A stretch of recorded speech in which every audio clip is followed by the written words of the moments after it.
ಸ್ನೇಹಿತರೆ, welcome to AJ tech Kannada YouTube channel.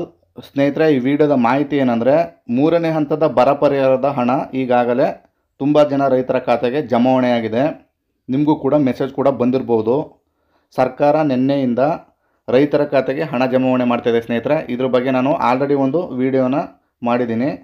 ಈ ವಿಡಿಯೋದಲ್ಲಿ ಏನು ಮಾಹಿತಿ ಕೊಡ್ತಾಯಿದ್ದೀನಿ ಅಂತ ಹೇಳಿದ್ರೆ, ಯಾವೆಲ್ಲ ರೈತರುಗಳಿಗೆ ಬರ ಪರಿಹಾರದ ಮೂರನೇ ಕಂತು ಬರುತ್ತೆ. ಇಲ್ಲಿ ತುಂಬ ಮಾರ್ಪಾಡುಗಳನ್ನ ಮಾಡಿದ್ದಾರೆ ಸ್ನೇಹಿತರೆ.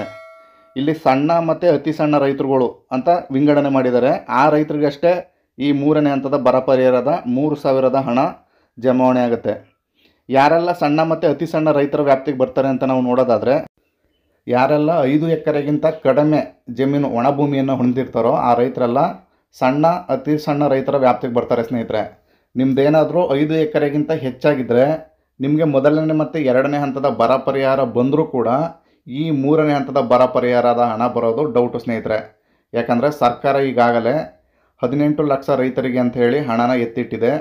ಕರ್ನಾಟಕದಲ್ಲಿ ಸುಮಾರು 40 ಲಕ್ಷಕ್ಕಿಂತ ಅಧಿಕ ರೈತರುಗಳು ಈಗ ಆಲ್ರೆಡಿ ನೋಂದಣಿಯಾಗಿದ್ದಾರೆ. ಅದರಲ್ಲಿ ಕೇವಲ 18 ಲಕ್ಷ ರೈತರಿಗೆ ಮಾತ್ರ ಈ ಸೌಲಭ್ಯ ದೊರೆಯುತ್ತದೆ. ಸ್ನೇಹಿತರೆ, ನೀವು ಒಂದು ವೇಳೆ ಸಣ್ಣ ರೈತರಾಗಿದ್ದರೆ ನಿಮಗೆ ಖಾತೆಗೆ ಹಣ ಕೂಡ ಇನ್ನೂ ಜಮಾವಣೆ ಆಗಿಲ್ಲ ಅಂತ ಹೇಳಿದ್ರೆ ನೀವು ಏನು ಮಾಡಬೇಕಪ್ಪ ಅಂದರೆ, ಈ ಒಂದು ದಿವಸ ವೆಯ್ಟ್ ಮಾಡಿ ಸ್ನೇಹಿತರೆ. ಯಾಕಂದರೆ ಇದು ತುಂಬ ಜನಕ್ಕೆ DBT ಮುಖಾಂತರ ಹಣ ವಿತರಣೆ ಮಾಡೋದ್ರಿಂದ ಸರ್ವರ್ ಸಮಸ್ಯೆ ಉಂಟಾಗಿರ್ಬೋದು. ಅದರಿಂದ ಹಣ ಜಮಾವಣೆ ಆಗೋದು ವಿಳಂಬನೂ ಕೂಡ ಆಗಿರ್ಬೋದು.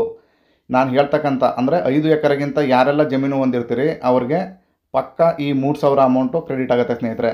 ತುಂಬ ಜನಕ್ಕೆ ಆಲ್ರೆಡಿ ನಿನ್ನೆಯಿಂದ ಮೆಸೇಜ್ ಕೂಡ ಬರ್ತಾಯಿದೆ. ನಾನು ಆಲ್ರೆಡಿ ವೀಡಿಯೋ ಮಾಡಿದ್ದೀನಿ ಸ್ನೇಹಿತರೆ. ಅದರಲ್ಲಿ ಲೈವ್ ಆಗಿ ಕೂಡ ಹಣ ಬಂದಿರೋದ್ರ ಬಗ್ಗೆ ಮಾಹಿತಿನ ಕೊಟ್ಟಿದ್ದೀನಿ. ವಿಡಿಯೋನ ಬೇಕಾದರೆ ಡಿಸ್ಕ್ರಿಪ್ಷನಲ್ಲಿ ಕೊಟ್ಟಿರ್ತೀನಿ, ನೀವು ಬೇಕಾದರೆ ನೋಡ್ಕೋಬೋದು. ಸ್ನೇಹಿತರೆ, ನೀವು ಸಣ್ಣ ಮತ್ತು ಅತಿ ಸಣ್ಣ ರೈತರ ವ್ಯಾಪ್ತಿಗೆ ಹೇಗೆ ನೀವು ಬರ್ತೀರಾ ಇಲ್ವಾ ಅಂತ ನೀವು ಯಾವ ರೀತಿ ಚೆಕ್ ಮಾಡೋದು ಅಂತ ಹೇಳಿದ್ರೆ ನಾನು ಮುಂದೆ ತೋರಿಸ್ತಾ ಹೋಗ್ತೀನಿ ಸ್ನೇಹಿತರೆ. ನೀವು ನೋಡ್ಬೋದು. ನೀವು ಯಾವುದಾದ್ರೂ ಸರ್ಚ್ ಬಾರ್ಗೆ ಬಂದು ಅಲ್ಲಿ ಫ್ರೂಟ್ಸ್ ಅಂತ ಟೈಪ್ ಮಾಡಿದ್ರೆ ನಿಮಗೆ ಈ ರೀತಿ ಇಂಟರ್ಫೇಸ್ ಬರುತ್ತೆ. ಇಲ್ಲಿ ಸಿಟಿಜನ್ ಲಾಗಿನ್ ಅಂತ ಇದೆ, ಅದನ್ನು ಕ್ಲಿಕ್ ಮಾಡಿ. ನಂತರ ನೀವು ಆಲ್ರೆಡಿ ರಿಜಿಸ್ಟ್ರೇಷನ್ ಮಾಡ್ಕೊಂಡಿದ್ರೆ ನಿಮ್ಮ ಫೋನ್ ನಂಬರು ಹಾಗೆಯೇ ನಿಮ್ಮ ಪಾಸ್ವರ್ಡು ಹಾಕಿ ನೀವು ಲಾಗಿನ್ ಮಾಡ್ಕೋಬೋದು. ನೀವು ಫಸ್ಟ್ ಟೈಮ್ ಮಾಡ್ತಾಯಿದ್ದೀರ ಅಂದರೆ ಇಲ್ಲಿ ಸಿಟಿಜನ್ ರಿಜಿಸ್ಟ್ರೇಷನ್ ಅಂತ ಇದೆ, ಅದನ್ನು ಕ್ಲಿಕ್ ಮಾಡಿದ್ರೆ ನೀವು ಹೊಸ್ದಾಗಿ ಇಲ್ಲಿ ರಿಜಿಸ್ಟ್ರೇಷನ್ನ ಮಾಡ್ಕೋಬೋದು.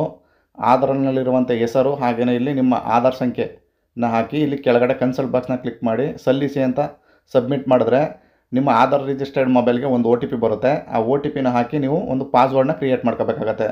ಪಾಸ್ವರ್ಡ್ನ ಕ್ರಿಯೇಟ್ ಮಾಡ್ಕೊಂಡಿದ ನಂತರ ಮತ್ತೆ ನೀವು ಹೋಮ್ ಪೇಜ್ಗೆ ಬಂದು ಅಲ್ಲಿ ಕ್ರಿಯೇಟ್ ಮಾಡ್ಕೊಂಡಿರ್ತಕ್ಕಂಥ ಪಾಸ್ವರ್ಡು ನಿಮ್ಮ ಫೋನ್ ನಂಬರ್ನ ಹಾಕಿ ಕೆಳಗೆ ಕಾಣ್ತಿರೋ ಕ್ಯಾಪ್ಸನ್ನ ಹಾಕಿ ಲಾಗಿನ್ ಮಾಡಿಕೊಂಡ್ರೆ ಸಕ್ಸಸ್ಫುಲ್ಲಾಗಿ ಈ ರೀತಿ ಲಾಗಿನ್ ಆಗುತ್ತೆ ಸ್ನೇಹಿತರೆ. ಇಲ್ಲಿ ರಿಜಿಸ್ಟ್ರೇಷನ್ ಅಂತ ಕಾಣ್ತಾ ಇದೆ, ಅದನ್ನು ಕ್ಲಿಕ್ ಮಾಡಿ ಆನ್ಲೈನ್ ರಿಜಿಸ್ಟ್ರೇಷನ್ ಅಂತ ನೆಕ್ಸ್ಟ್ ಆಪ್ಷನ್ನ ಕ್ಲಿಕ್ ಮಾಡಿದ್ರೆ ನಿಮಗೆ FIDಲಿರ್ತಕ್ಕಂಥ ಡೀಟೇಲ್ಸ್ನ ಫೆಚ್ ಮಾಡ್ಕೊಳುತ್ತೆ ಸ್ನೇಹಿತರೆ. ಇಲ್ಲಿ ಫುಲ್ ಡೀಟೇಲ್ಸ್ನ ನೀವು ನೋಡ್ಬೋದು. ಇಲ್ಲಿ ಸ್ನೇಹಿತರೆ ನೀವು ಅದರ್ ಡೀಟೇಲ್ಸ್ ಅಂತ ಬರುತ್ತೆ. ಇಲ್ಲಿ ನೀವು ಫಾರ್ಮರ್ ಟೈಪು ಮಾರ್ಜಿನಲ್ ಅಂದರೆ ಕನಿಷ್ಠ ಭೂಮಿನ ಹೊಂದಿರೋರಿಗೆ ಮಾರ್ಜಿನಲ್ ಅಂತ ಬರುತ್ತೆ. ನೀವು ಒಂದು ವೇಳೆ ಇಲ್ಲೇನಾದರೂ ಮಿಸ್ಟೇಕ್ ಆಗಿದರೆ ನೀವು ಮಾಡಿಫಿಕೇಷನ್ನು ಕೂಡ ಮಾಡ್ಬೋದು. ಇಲ್ಲಿ ಮಾಡಿಫಿಕೇಷನ್ ಅನ್ನೋ ಆಪ್ಷನ್ಗೆ ಬಂದು ಇಲ್ಲಿ ಲ್ಯಾಂಡ್ ಟೈಪ್ ಅಂತ ಕ್ಲಿಕ್ ಮಾಡಿದ್ರೆ ನೀವು ಏನು ನಿಮ್ಮ ಲ್ಯಾಂಡ್ ಇದೆ ಮಾರ್ಜಿನಲ್ಲ, ಸ್ಮಾಲ ಹಾಗೆ ಬಿಗ್ ಫಾರ್ಮರ ಅಪ್ಡೇಟ್ ಮಾಡ್ಕೋಬೋದು ಸ್ನೇಹಿತರೆ. ಅದೇ ರೀತಿ ನಾನು ಇನ್ನೊಬ್ಬ ಫಾರ್ಮರ್ನ ಚೆಕ್ ಮಾಡಿ ತೋರಿಸ್ತೀನಿ ನೋಡಿ. ಈ ರೈತನಿಗೂ ಕೂಡ ಇಲ್ಲಿ ಸ್ಮಾಲ್ ಅಂತ ಬಂದಿದೆ. ಈ ರೀತಿ ಸ್ಮಾಲ್ ಅಂತ ಬಂದಿದ್ರೆ ಈ ರೈತರಿಗೆಲ್ಲ ಅಮೌಂಟು ಕ್ರೆಡಿಟ್ ಆಗುತ್ತೆ ಸ್ನೇಹಿತರೆ.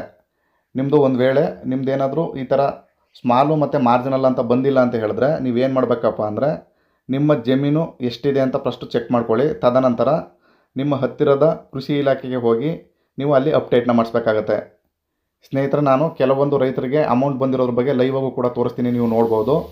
ಇಲ್ಲಿ ಒಬ್ಬ ರೈತರಿಗೆ ನೋಡಿ 10ನೇ ತಾರೀಕು ಅಂದರೆ ಕಳೆದ ನಿನ್ನೆ ದಿವಸ ಬಂದಿರತಕ್ಕಂಥ ಅಮೌಂಟು 2,874 ರೂಪಾಯಿ ಬಂದಿದೆ ಸ್ನೇಹಿತರೆ. ಮತ್ತೊಬ್ಬ ರೈತರಿಗೂ ಕೂಡ ಇಲ್ಲಿ 1,437 ರೂಪಾಯಿ ಬಂದಿದೆ. ಇಲ್ಲಿ ಅಮೌಂಟು ಕೂಡ ಫ್ಲಕ್ಚುಯೇಷನ್ ಆಗಿದೆ. ತುಂಬ ಜನಕ್ಕೆ ಏರಿಳಿತ ಆಗಿದೆ ಸ್ನೇಹಿತರೆ. ಯಾವ ಕಾರಣಕ್ಕೆ ಏರಿಳಿತ ಆಗಿದೆ ಅಂತ ನಾವು ಚೆಕ್ ಮಾಡೋದಾದರೆ, ಸಣ್ಣ ಮತ್ತು ಅತಿ ಸಣ್ಣ ರೈತರ ವ್ಯಾಪ್ತಿಯಲ್ಲಿ ಕೆಲವರಿಗೆ ಜಮೀನುಗಳು ಹೆಚ್ಚಿರುತ್ತೆ, ಕೆಲವರಿಗೆ ಜಮೀನು ಕಮ್ಮಿ ಇರುತ್ತೆ ಸ್ನೇಹಿತರೆ.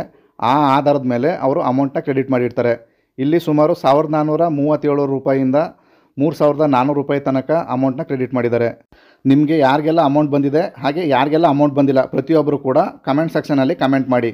ನಾನು ಸರ್ಕಾರದಿಂದ ಬರ್ತಕ್ಕಂಥ ಹೊಸ ಅಪ್ಡೇಟ್ನ ತಕ್ಷಣ ನಾನು ವೀಡಿಯೋ ಮಾಡಿ ಅಪ್ಲೋಡ್ ಮಾಡ್ತೀನಿ ಸ್ನೇಹಿತರೆ. ಇದಾಗಿತ್ತು ಸ್ನೇಹಿತರೆ ಮಾಹಿತಿ. ಈ ಮಾಹಿತಿ ನಿಮ್ಗೆ ಇಷ್ಟವಾಗಿದ್ದರೆ ದಯವಿಟ್ಟು ನಮ್ಮ ಚಾನಲ್ನ ಸಬ್ಸ್ಕ್ರೈಬ್ ಮಾಡ್ಕೊಳ್ಳಿ.